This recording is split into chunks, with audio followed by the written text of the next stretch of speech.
Okay, welcome back everybody. This is the 6th time we've gotten together to do a networking session between educators who want to be instructional designers and instructional designers who were former educators. My name is Sharon Chaden Glass, if we've never met before.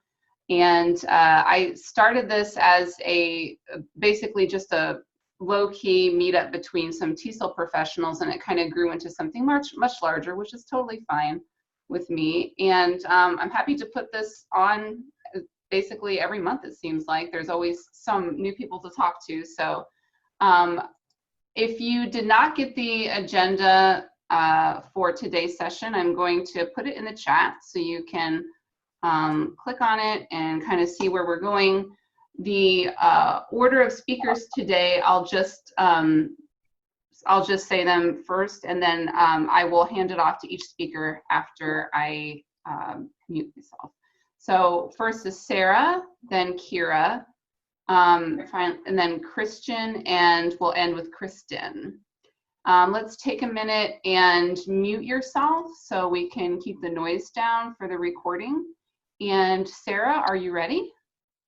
So I am a very happy, chatty presenter. So I'm just going to say right now, I noticed this chat box on the side.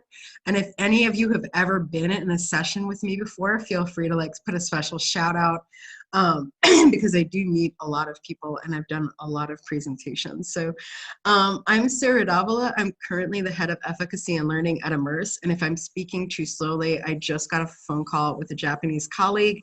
So I'm doing that whole voice modulation thing. And if it's a little too oppressive, just let me know and I'll try to fix that. So yeah, I have a wild journey in education, and I did start off as a general teacher and I eventually moved into instructional design.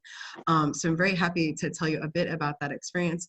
I know we have one person here from Korea. Has anyone else taught EFL or English as a foreign language overseas? I see Kira raising a hand. I can't see the whole audience view, so I apologize. Wait, I saw a couple hands. Feel free to pop a Y in the chat box if you were in Korea so I can see your names.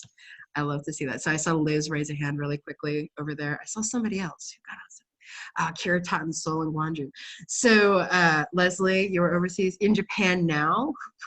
Camila's in Japan now. Alejandro's in Vietnam. So a lot of us have done some work overseas in the Asian region. My educational journey is a little different from a lot of people. I graduated from an institution called Shimer College.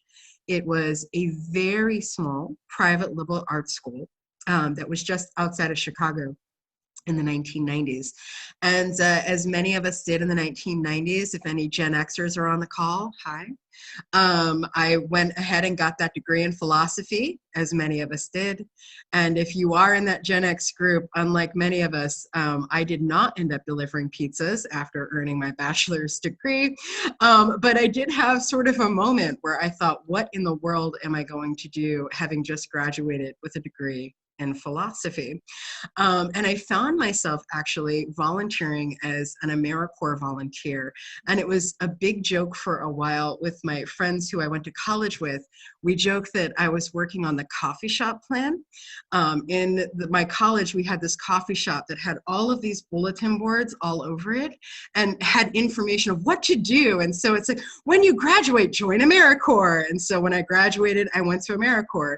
And then another thing on the coffee shop wall was like, you can always teach overseas. And so after I did AmeriCorps, I went to teach overseas. So it's basically on the coffee shop job plan for a bit. But what was very interesting is when I volunteered to become an AmeriCorps volunteer, I was very fortunate to be placed in an arts and education program in downtown Chicago. I was working on the west side with disadvantaged youths who were trying to escape from gang violence, and youths who really just didn't have a lot of opportunities at home. And that was my first opportunity to teach English really to students at all. I was teaching English, math, art, science. I had a very interesting job in that I was doing curriculum support for local public school teachers. And that was actually how I got my introduction to curriculum design. I obviously, with a bachelor's degree in philosophy, had no idea what I was doing at the tender age of 20. So AmeriCorps has a phenomenal training program, and they really taught me what I needed to know to have those skills. And so in 2001, I made the decision to go overseas. And and to look for some work in South Korea, and that was how I ended up overseas there. So my experience with teaching English, I still remember. I don't know, for those of you who taught overseas, if your experience was similar. I still remember my first day in the classroom, 12 o'clock noon, walking into a class in downtown Daegu that was under a bar and above a brothel. For any of you who taught overseas, you're very familiar with this, I'm sure. The placement of English schools is sometimes very questionable. I'm in my first classroom. I have 10 students who are looking at me, and I suddenly have this realization when I say hello and all of my students start blinking at me that they have no idea what I'm talking about, and I have no idea what I'm doing in South Korea trying to teach English. So that was kind of a revelatory moment. Fast forward though, I learned what I needed to do, got a master's degree, and started really considering curriculum design very seriously. I got very lucky as I was doing my degree work to be picked up by the Young English Cultural Foundation to work with the government of South Korea on opening one of their first English villages.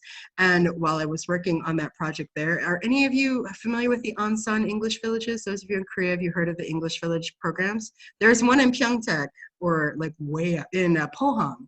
Pyeongtaek or Pohang? I can't remember. It's been ages, years. Somebody says yes, so I know what I'm talking about. Helped them roll out that English village program, and doing that, I got my first taste of teacher training. And so that's kind of when my career started to really accelerate. I was doing curriculum development, I was a classroom teacher, and I started to do teacher training as well. After about 2 years of working at the English Village, I actually moved back into public education, and I became a public middle school teacher in downtown Daegu. I worked at Gyeongbuk-daehakyo Sarebujin, which is the Gyeongbuk attached middle school for Gyeongbuk University, which is a teacher training college. And after about 3 months there, I became quite well known by the government for the classes I was teaching. They started sending students over to do their practicum in my class, and then they eventually opened up my classroom for other teachers to come in and observe. And I think that it was watching others learn from me that really made me realize, I've learned something, and I've learned how to teach that thing to other people. And that was kind of a moment when things really started to accelerate in my career in where I wanted to go, because I loved teaching students, but there was really something powerful for me about teaching other educators and helping them understand these theories and bring them into practice in a very powerful way. So as I started working with the Korean government, I actually moved into a university. So I kind of had that track a lot of us have had. I started in a hagwon, or a private academy, moved into kind of a specialized program, public school, university, and then eventually from there, I transitioned fully into instructional design. The thing that I can say that I've learned about instructional design, though, is that instructional design is just really good teaching. If you've ever written a lesson plan, you know instructional design. It's kind of an interesting thing about instructional design, because instructional design is really just understanding what good education looks like and how to put that together. In English language teaching and learning, we have a lot of pedagogical theory and understanding of what makes good English teaching work. We know that you have to sit your students down and do something to kind of activate schema, or they're going to be completely lost in a lesson. You need to contextualize your content in order for your students to have a grounding with whatever vocabulary or grammar they're going to work with that day. You need to stage your lesson in a sequence so that you can move your students gradually from that presentation of information through to that practice and deep internalization until they finally get to fluency and mastery. And you need to provide opportunities to your students to demonstrate that mastery and to show that they can transfer. If you learned this particular language to do an interaction to request information, you should be able to do it in a restaurant or in a bank or in a hotel or in a classroom. You need to be able to transfer that language. We all know this because we teach lesson planning, we've done lesson planning, we build lessons for our students. But this is actually the backbone of instructional design.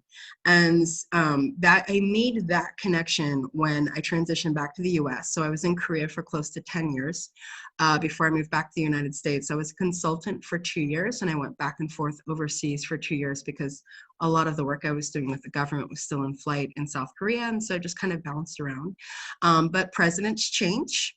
And the biggest project I've been working on was the EPIC and GEPIC programs, training teachers who are going into public middle school, the public schools at the time. And when the regime changed in South Korea, those programs slowly closed. And so my work there slowly dwindled. And that was when I took a leap of faith. So I want to tell you how I ended up transitioning 100% from South Korea into being an instructional designer at an international level, because that was a terrifying thing that I did in my life. I actually, after almost 12 years of teaching English, got entirely burnt out. I was done. I was like, you know what, this is it. I'm ready to leave. There's nothing else in English for me after 13 years in Korea. And I had a friend of mine who had a wonderful opportunity to become a research manager in her company. And it was researching corporate learning, which is how they hooked me. And it turns out I did research and write about corporate learning, but I also did a lot of academic research on human resource management, which was not really my field, but was very, very useful to learn about how corporations work and how HR policy happens. And while I was enjoying the work, it wasn't my passion. And I did start to realize after about 11 months outside of ELT that I really missed English language teaching. So one day I was on a lunch break. I opened up my computer. I was on Indeed.com, if you can possibly believe it. I saw this advertisement from Pearson, who is a company you may have heard of. And the advertisement said they were looking for something called a learning expert. And I thought, well, I'm not qualified for that at all. So I should just go ahead and move along and keep seeing if there's an interesting college. Maybe I can get a professorship somewhere. Turns out the learning expert job, as I began to read through it, I'm just like, plan lessons, design content, understand the structure of a good English language teaching lesson, recognize, you know, like all of these little things. Like, I actually think I can do all of this, but it just, the title sounded so scary to me. And so I went ahead and I sat down, I put in the application. It took almost an hour to put in that application. And that application led to close to 8 hours of job interview. I was interviewed over 4 different days. I had one day they actually flew me out to interview me in person. All of my other interviews were online for Pearson at the time. And I realized as I was doing the interviews that what they were really looking for, the title was learning expert, but it really was an instructional design position. And so as I kept going through the interviews, it became more and more comfortable. Like, oh, well, this is just basic English teaching. Don't you know what an activate schema activity is? I'm like, you're Pearson, surely this is something that you're aware of. So it was really kind of interesting, the questions they were asking, and it just all felt so very basic in some ways, but in then other ways I was feeling a lot of pressure to demonstrate that I knew what I was doing in the field. So 8 hours worth of interviews later, I got a call when I was actually at a teachers conference in another country, and they said, hey, you got the job. And so that was the transition from being in the field to moving into a company. A lot of it was hard work. A lot of it was the experience and just kind of taking everything I had learned as an educator through my journey in South Korea and working with teachers inside of that Asian region. And then a little bit of a leap of faith and just trusting myself that I really did have the skills and the qualifications to work for a company like Pearson, and that instructional design was absolutely inside of the realm of what it is that I could be doing. And yeah, so that's how I ended up there. Hi, I'm Kira Litvin. Actually was just pasting my LinkedIn profile, so feel free to connect with me on LinkedIn if we're not already connected. So Sara, actually, I think we've had a somewhat similar journey. So I actually, in the 90s, went to grad school. And my degree actually was for cultural studies. And what the heck I thought I was going to do with that, I have absolutely no idea, because it's largely theoretical. But as a grad student, I actually started looking for extra part-time jobs. I was a grad assistant at the time, so I was responsible for teaching a 6-credit course on race, class, and gender to students in rural Ohio. That was a lot of fun. And I started looking at other opportunities in this very small town in which I was going to grad school. And I started working in community ESL. So at that time, people could come, most European countries, a lot of people around the world in the late 90s could come to the United States on a 6-month visitor visa, and they would do English classes, they could do all kinds of things. So I was teaching students, family members who were living in this town I had no idea anything about teaching. We just mostly talked. We talked about a lot of food. We talked about a lot of culture. And then I got another job teaching citizenship classes to migrant farm workers and settled out farm workers. Again, I had absolutely no idea what I was doing, but I built great relationships with people who were completely marginalized in this very small town. And so I think that's what I loved most about it. At the time I was doing my degree, I had actually finished up most of my courses, and then I took about 15 credits in the TESOL master's program. So I didn't actually finish a TESOL master's, but I kind of felt like I had a little bit of knowledge under my belt. I went to the International TESOL Conference for the first time in 1999 in New York City. I believe that that conference had over 20,000 people in attendance. TESOL has always been great for their job and networking opportunities at the conference, and so that was one of the best features of that conference that year, because the rooms were so small you couldn't actually get into any of the sessions. But I got my first job teaching at Korea University in Seoul. And I went over for a year, had absolutely no clue what I was doing, but I had phenomenal colleagues and friends. And it was like boot camp for ESL. And it was so much fun, and I loved it. But I wasn't quite sure if I was committed to it. So I came back to the US, and then I ended up teaching in a YMCA in Philadelphia at that time in the adult literacy program.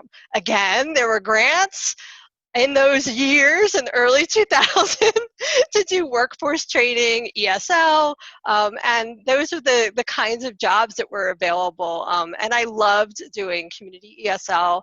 I coordinated volunteer programs. I worked with a large Russian community at the Jewish Community Center in Northeast Philadelphia, coordinating volunteers who would connect with, again, visitors or people who are new immigrants. And it was just really exciting time.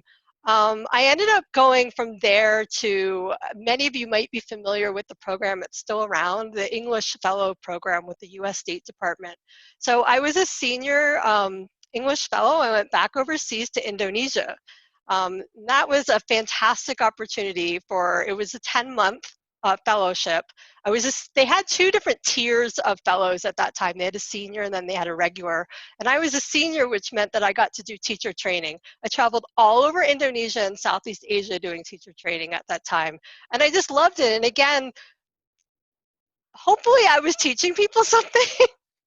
But I love the relationships and like the experiences that we would have, the connections with, really seasoned teachers in Indonesia, but who just didn't have a lot of exposure to working with native English speakers or getting other different types of teaching techniques. And so it was just a really great, chance to do that, and traveling just all over the place. From there, I ended up spending another 9 years living overseas. So I went back to South Korea. I taught in Gwangju for a few years at a university there. And then I moved up to Seoul for a year, and I taught at Sukmyung Women's University. At that time, they had a TESOL certificate program. And so again, that was doing teacher training, but it was really from a very experiential perspective. So all of the instruction and the teaching in the classroom that I was doing, my colleagues were doing, was very coordinated, and everything that the trainees experienced was what they would in turn then be teaching to their students.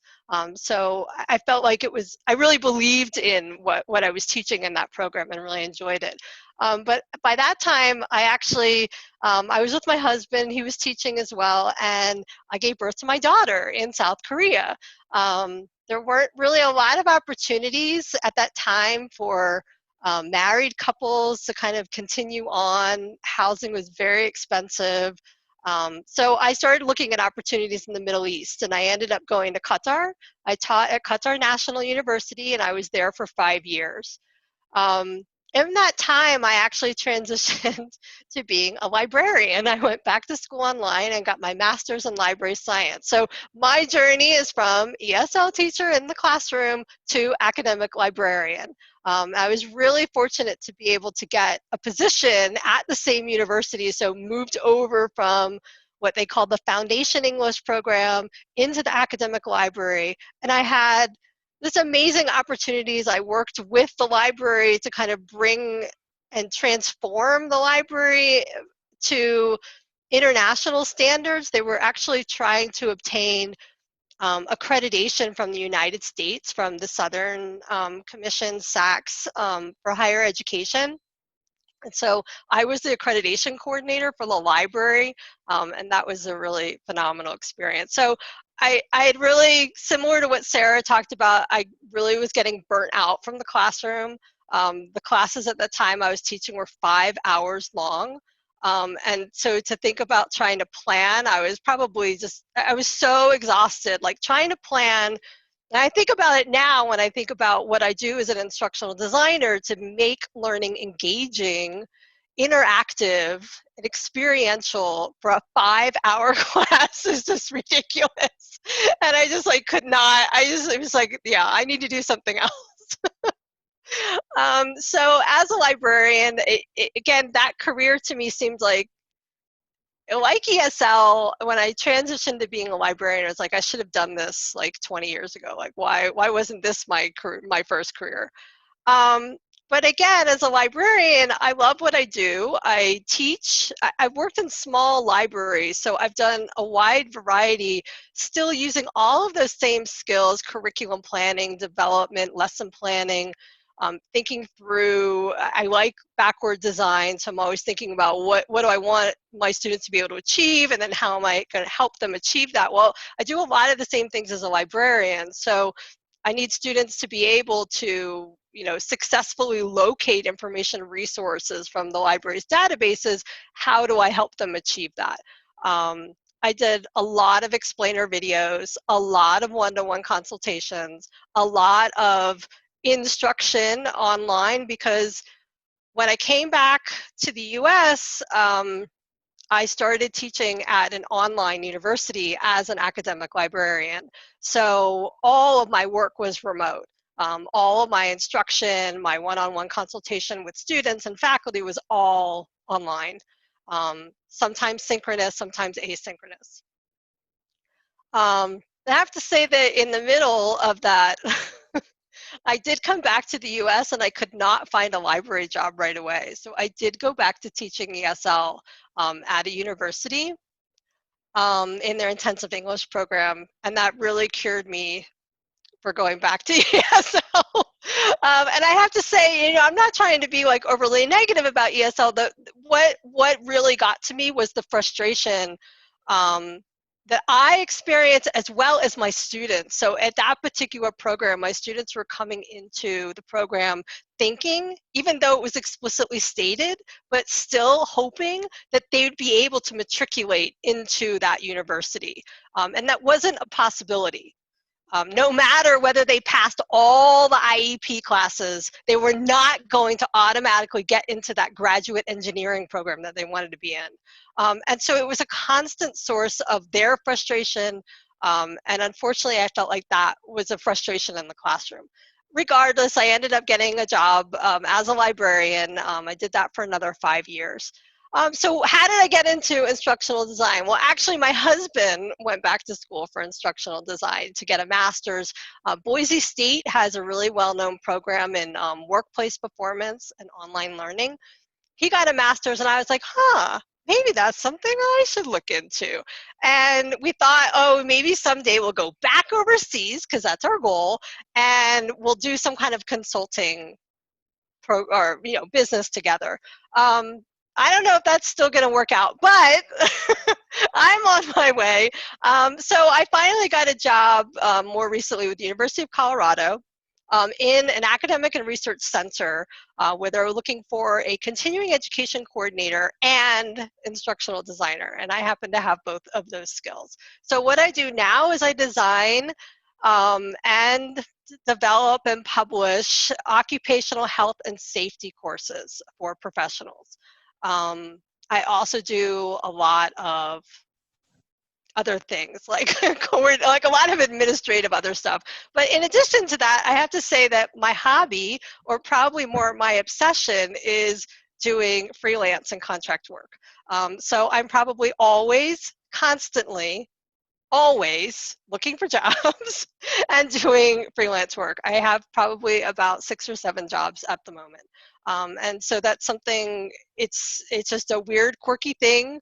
I love it. And the reason that I do it is because I'm trying to expand my experience and get a huge variety of experience.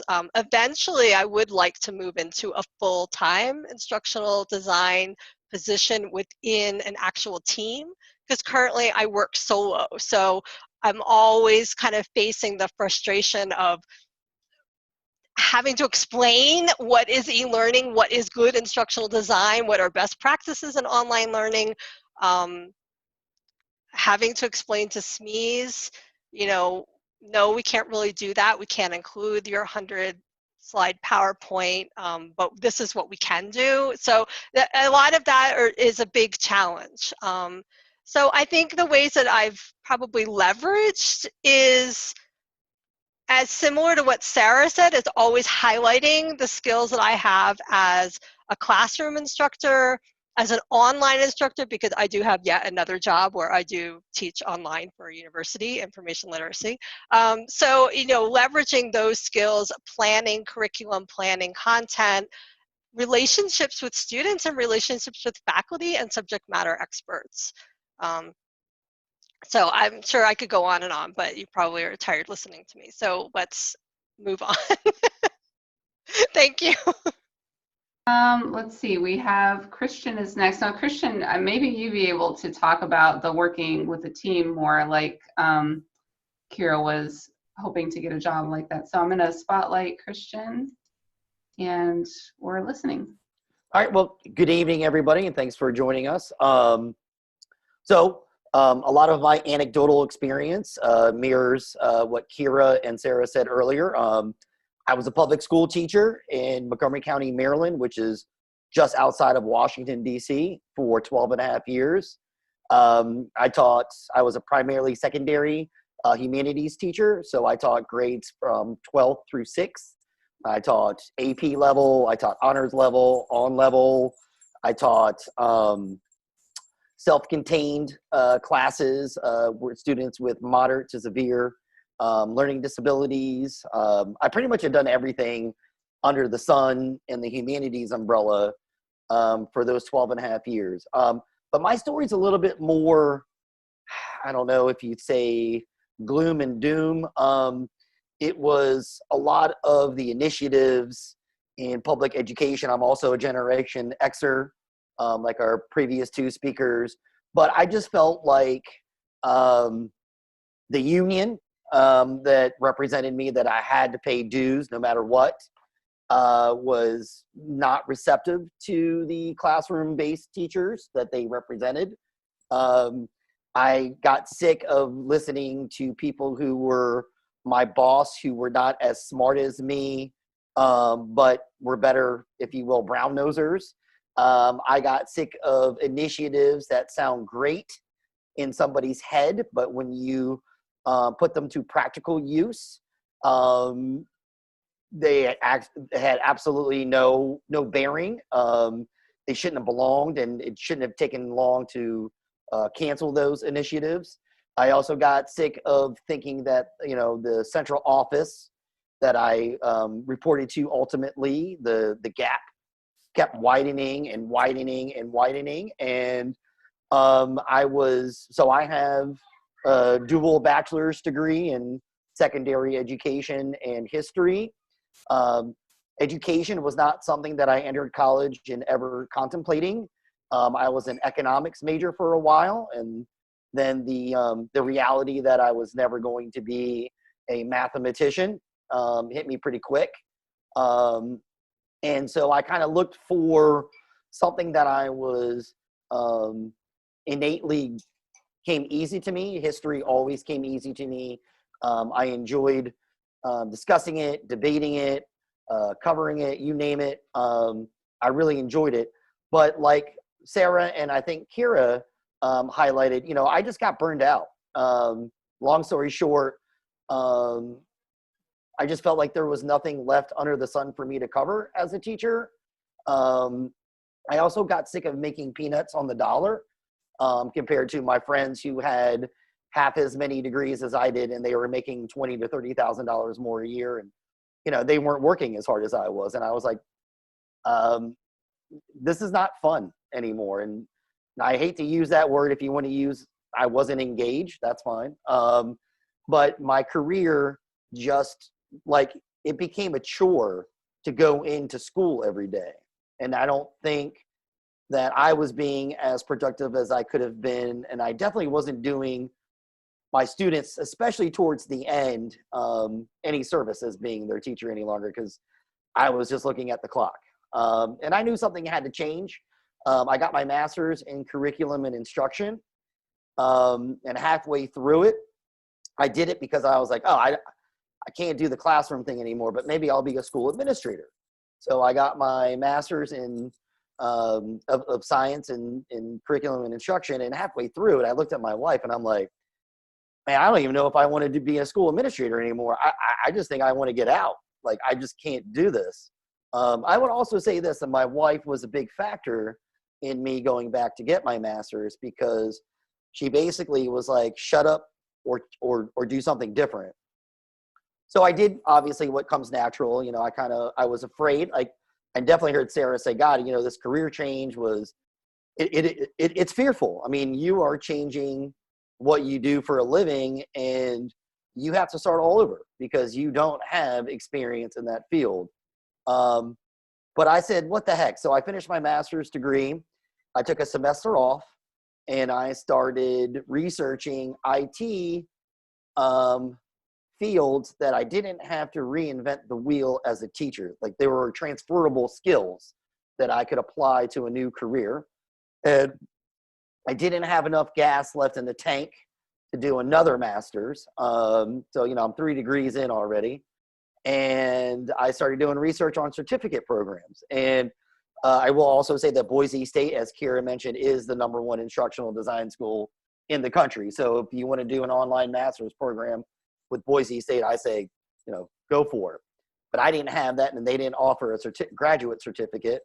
So that kind of left me. And I started doing research, and I found 2 universities in the area, George Mason, which is in the top 20.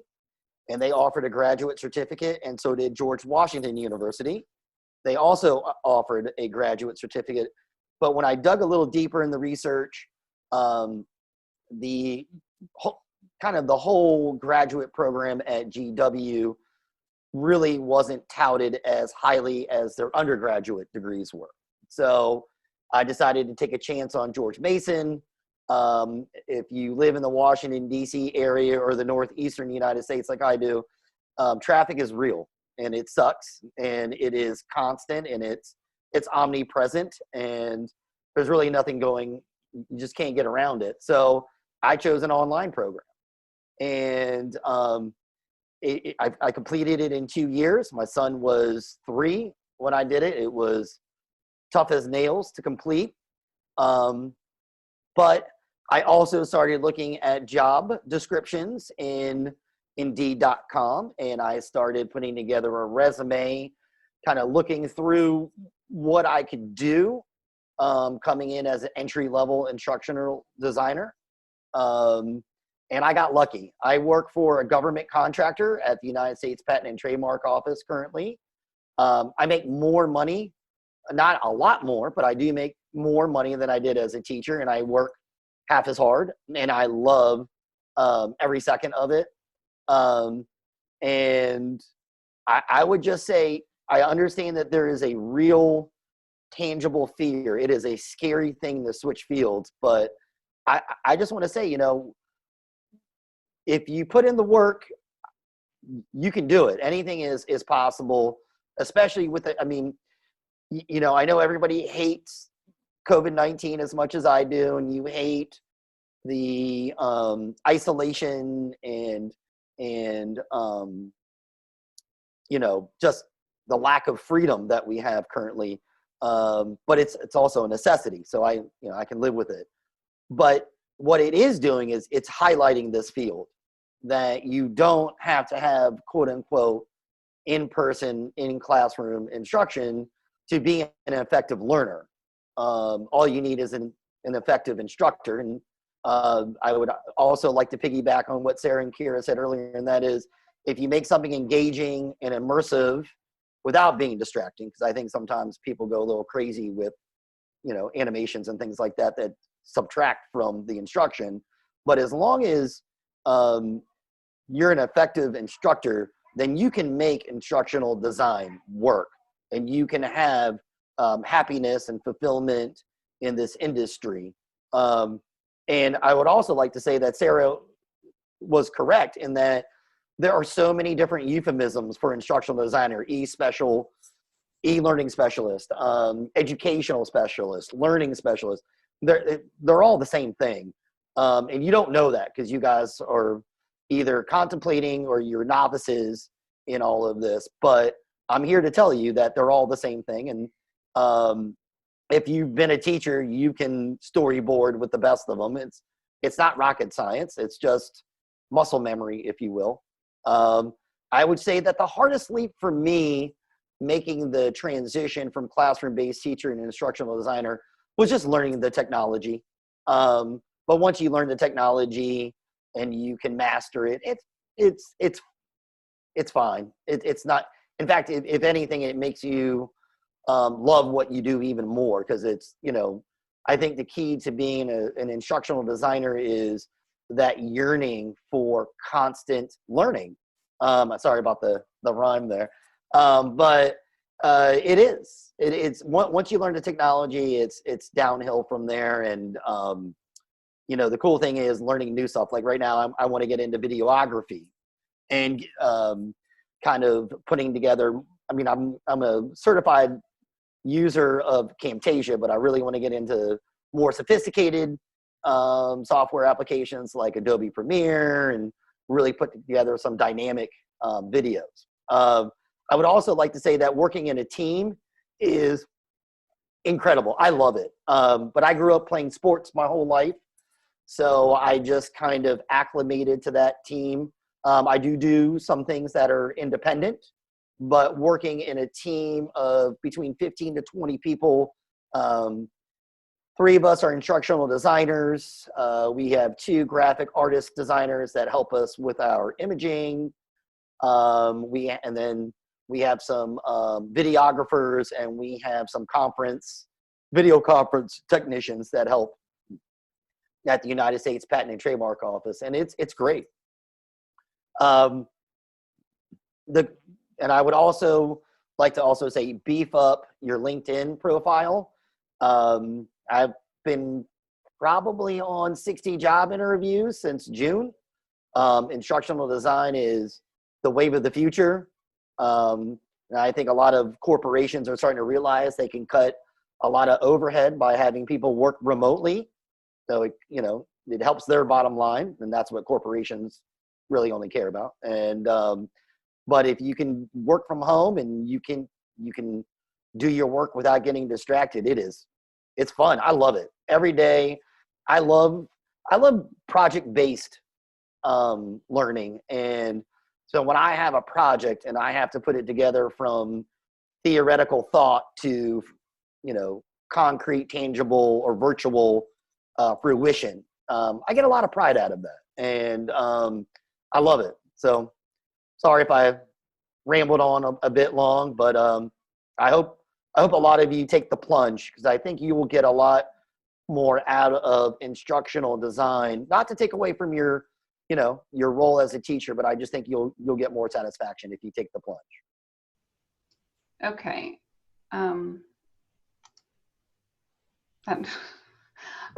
You think I would be an expert at Zoom at this point, but it's like, do you want to unmute yourself? I'm like, am I muted? Okay, we have 1 person left, and I know we're running a little bit long. I hope it's okay. Kristin, no pressure. Shorter is better. And I'll make sure that we have time to break into small groups. Okay, Kristin, all yours. Hey, so my name is Kristin Juhrs, and I just posted my LinkedIn link, so feel free to connect with me. I've been an instructional designer or in that field for the last 10 years. I started off as a public school teacher in New York City. I taught middle school and high school English. And after that, a lot of things happened, and I decided I was going to be a professor. So I was an adjunct English professor at Montgomery College in Montgomery County, Maryland. So there you go. I'm also the product of Montgomery County Public Schools, just saying. So thank you, Kristin. I mean, you were after my time, but it's still good to meet someone from my area. So as an adjunct professor, I still had to do other jobs in order to make a living. So those other jobs I did, one of them was a project coordinator job at Envision EMI LLC, which is a experiential learning program that takes students and brings them around the country to landmarks. And I wrote their textbook for them for world education. So that was a great experience. And I got that job because I had experience. I'm a certified public school teacher, so having experience writing curriculum and having formal education in that was really the only criteria they were looking for that job. So then while I was at Montgomery College, I had the opportunity to use WebCT, which was a Blackboard product that was kind of prior to what we're currently using. And so I implemented that in my class, made it more of a hybrid course. And I then leveraged that experience to find a job with Laureate Education. So I worked for the world's largest provider of online education for about 5 years. I started off as a course developer, which is the same thing as an instructional designer. And I started writing their courses, and then I moved my way up the ladder and I became a product quality manager, which doesn't sound like it's related, but I actually used to review the courses that the instructional designers wrote and provide them feedback on their instructional design. So I've been on a lot of hiring committees for instructional designers. I've also been on a lot of hiring committees for that job. And then I was working for a corporation. Eventually, everybody, well, not everybody, but a number of people get laid off over time. I was one of a lot of people at that point. And so I looked for a job where I was an instructional designer working directly for a university instead of working for 250 universities. Figured it might be nice to just work for one. So I found the University of Alabama. I started off as a regular instructional designer there. I moved my way up to a senior instructional designer. Now, instructional design is actually a really interesting field because you don't have to stay just doing a traditional instructional designer job. While I was there, I realized, I looked at their curricula and everything that they were writing, and all of their courses were great, but nobody was checking to make sure that they were accessible for people with disabilities. We were checking for instructional design, we were copy editing them. So I actually started the program there where I have a team of 3 graduate students who work for me, who I train, and we check all of the courses for WCAG 2.0 AA compliance, 508 compliance, and that sort of thing. If you work for the federal government, you'll know that's important, but also if you are any type of educational institution, you are required by law to meet this, especially if you get any federal funding. So that's something that I started as an initiative there. It's been going strong now for the last 2 or 3 years.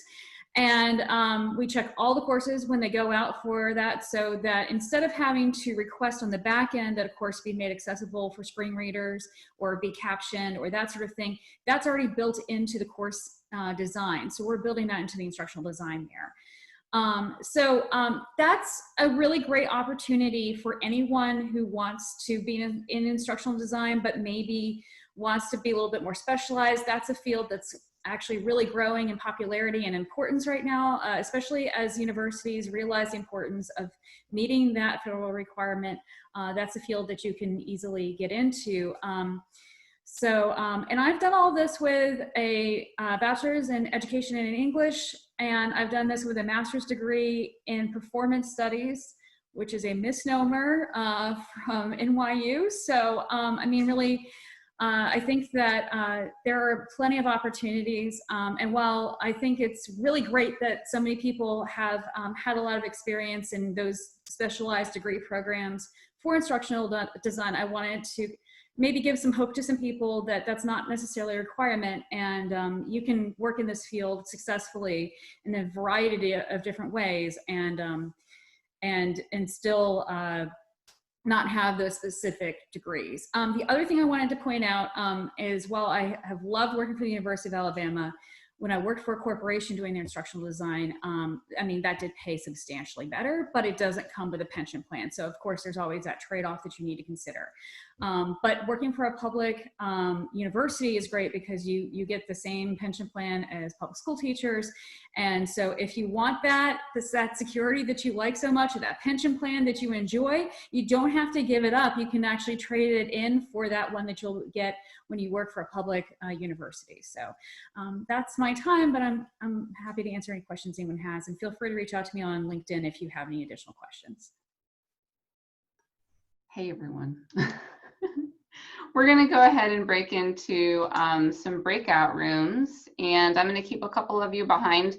If you have to leave at 8, that's totally fine. I'm not offended if you need to go, but I will stay on and stay around to answer questions. And speakers, if you're able to stay on, that'd be great. If not, I totally understand. We all have schedules. So I'm going to open the breakout rooms. In each breakout room, there will be one of the speakers from today. I saw someone post that they were interested in accessibility, but were concerned about skills. There's free training and certification in accessibility through the Department of Homeland Security OST Trusted Tester Program.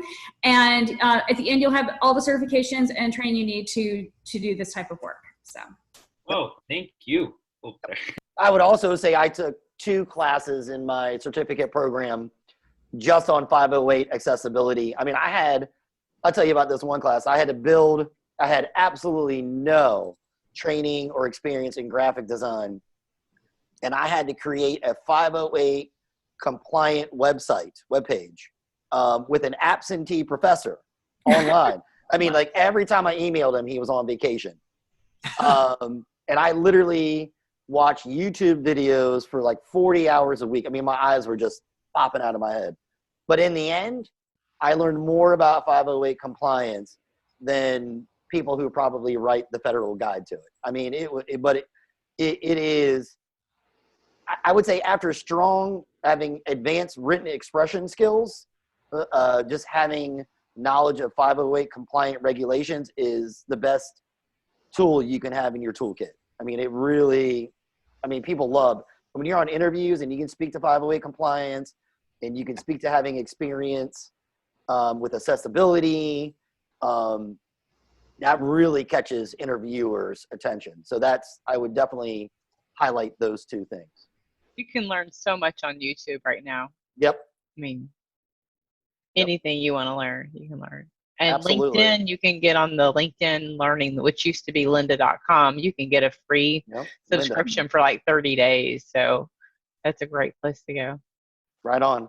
By the way, Kristin, I just wanted to ask you, where are you from in Montgomery County? I grew up in Rockville-Durwood area, so I went to Richard Montgomery and Carl Zach Magruder High School. So, and I went to Julius West, just saying. Okay, so I taught at Magruder High School Nice.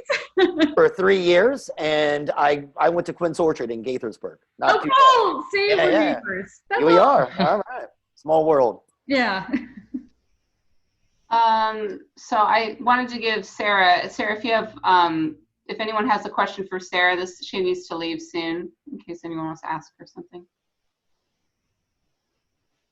If you don't want to ask me anything, I've dropped a couple of links from my former employer, Pearson. As I was saying to my group, I've actually moved from Pearson now into English language teaching and virtual reality, which is what I do instructional design for now, which is fun.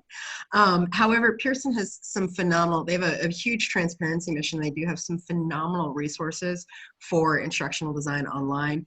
I shared out one is their learning design principles, and the other is a learning design principles search kit. That will be of interest both to those who are interested in ID and those who are currently instructional designers if you ever need to justify the research under your design. It's a really handy tool. Do recommend. But it was a pleasure being here. I do apologize. I have to pop off now. I did a hard stop at 05, but thanks so much for having me, and I hope you all have a good year. And please feel free to hit me with questions on LinkedIn. I love to talk to people because I can't go anywhere. So, Bye-bye. All right. This is probably a good place to go ahead and stop. I did put the feedback form in the chat if you want to complete that for me. Also, I want to let you know when the next one of these will be, and that's February 2nd. It's just Groundhog Day, and it's my son's 4th birthday on that day too. And it'll be the same time, 7 to 8 p.m. Eastern Standard Time. And you're welcome to go ahead and register for that if you want. It's on today's agenda. And thanks, guys, for coming. Wonderful speakers. I love hearing your stories. And I really, really appreciate you're taking your time and sharing it with us. And I hope that some of you come back next month. Be well, stay safe, and I'll see you next time. Stay strong and stay vigilant, everybody. Thank you. Hang in there. Thank you so much. Thank you. Thank you, Sharon. Thanks. Everybody.